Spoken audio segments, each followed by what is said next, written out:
ومكملين معاكم مشاهدينا، والحلقة السابعة من الموسم ال11 من مسلسل الرعب زومبي ذا ووكينج ديد.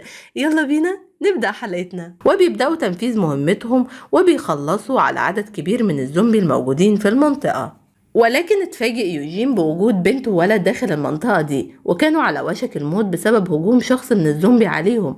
فراح يوجين يساعدهم بسرعة وقتل الزومبي، لكنه اتفاجئ من رد فعل الولد اللي اتعصب جدا عليه واتضايق من تصرفه، وبيهجم عليه شخص تاني من الزومبي. فبتروح ستيفاني تقتله، وبيجي أثر دمه على البنت اللي كانت معاه، فبيتعصب مرة تانية على ستيفاني. ولكن المرة دي ما قدرش يوجين يمسك أعصابه ووجه له ضربة بعدها.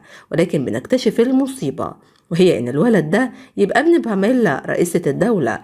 وبكده مشاهدينا بتكون انتهت حلقتنا النهاردة. استنيني في حلقة جديدة. سلام. الملخص ده قام كتابته إيناس ناصر، ومنتجه ليكم أمنية أحمد، وسجلته أسماء مهران.